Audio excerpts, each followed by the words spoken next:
meritorious actions. In view of not being reborn, people of keen faculties accumulate actions. The Buddha knows fully and completely the beauty or ugliness of these superior or inferior faculties. Thus this is a power. 5. The Buddha knows the two kinds of aspirations in all beings that are the determining causes of their higher or lower faculties. He knows fully and completely the kindness, the malice, and the various modalities of these two kinds of aspirations. Thus this is a power. 6. These two kinds of aspirations being cause and condition for the two kinds of acquired dispositions, the Buddha knows fully and completely the progress of the profound thoughts of beings. Thus this is a power. 7. By reason of their various acquired dispositions, beings follow two types of paths, the good path and the bad path. The Buddha knows fully and completely the many gates and destinations. Thus this is a power. 8 to 9. The unhindered knowledge of the mechanism of causes and results in past and future existences is called the power of the knowledge of previous abodes and the knowledge of death and rebirth. 10. To know the causes and results of the past and the future and, being fully aware of skillful means, to break the continuity of the mechanism of cause and effect, this is the power of the cessation of impurities. The Buddha knows the twofold causality of the three times. Distinguishes and evaluates the moral faculties, the aspirations, and the acquired dispositions of beings and, in order to break their impurities, he preaches the Dharma to them. This is what is called the power of cessation of the impurities. Second section, the 10 powers in particular. 1. The power of the possible and the impossible. Question. What is the power of the knowledge of the possible and the impossible? Answer. The Buddha knows all dharmas, their causes and conditions and the mechanism of the fruit of retribution.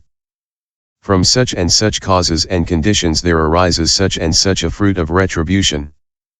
From such and such other causes and conditions there arises such and such another fruit of retribution. How is that? Bahudhatukasutra. As it is said in the Tu-Sing King in regard to things possible and impossible. It is impossible that a woman should be a noble cakravartin king. Why? Because any woman dependent on a man cannot obtain sovereignty. And if a woman cannot be a noble cakravartin king, how then could she be Buddha? If a woman obtains liberation, nirvana, it is thanks to a man that she obtains it. It is impossible that she could obtain Bodhi by herself. It is impossible that two noble cakravartin kings appear simultaneously in the world. Why? Because a cakravartin king never encounters any rivalry.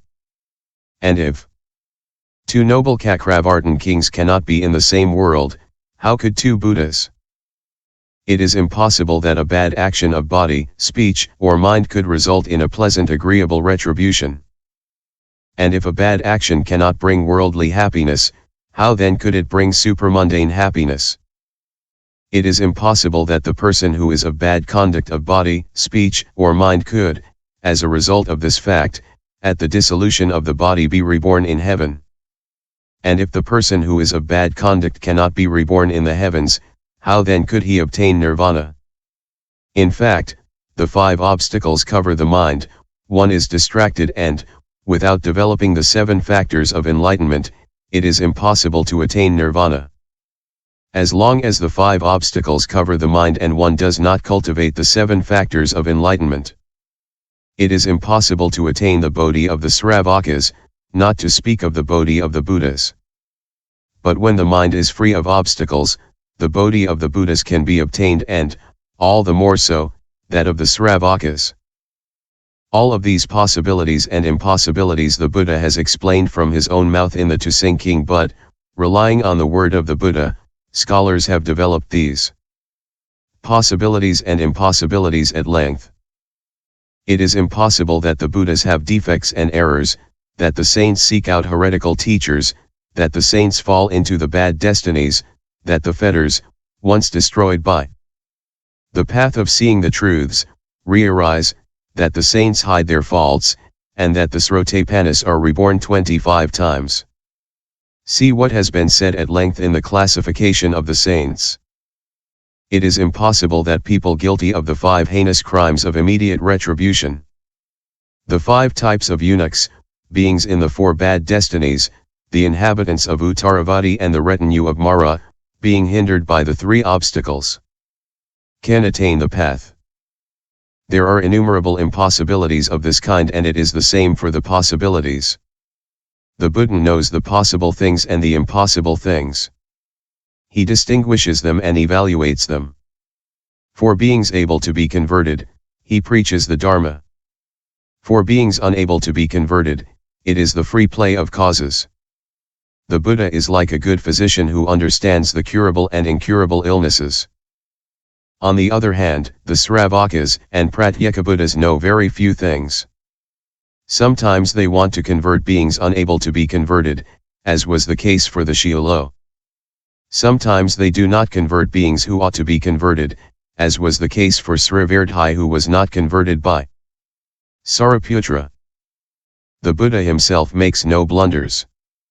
His knowledge of the possible and the impossible is intact and invincible, and, since he knows fully and completely, it is called the first power.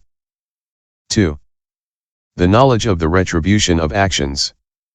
The power of the knowledge of the retribution of actions.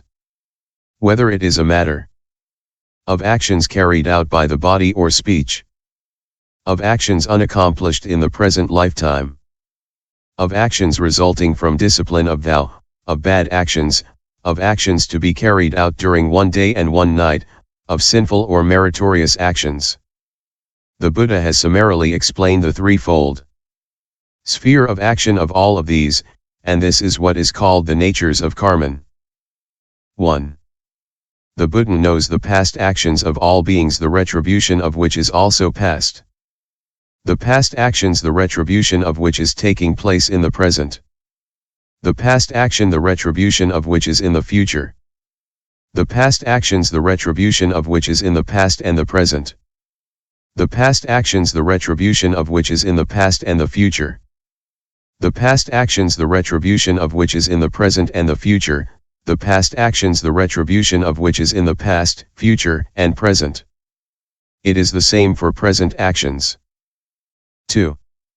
Furthermore, among the good minds, there are those that undergo the retribution of good, bad, or indeterminate actions. It is the same for bad minds and indeterminate minds. 3. Furthermore, as a result of a salutary action, one undergoes a pleasant retribution. As a result of a pernicious action, one undergoes an unpleasant retribution. As a result of an action that is neither salutary nor pernicious action, one undergoes a neither unpleasant nor pleasant retribution. As a result of an action to be experienced in the present lifetime, one undergoes a retribution in the present lifetime. As a result of an action to be experienced after having been reborn, one undergoes a retribution after having been reborn, i.e., in the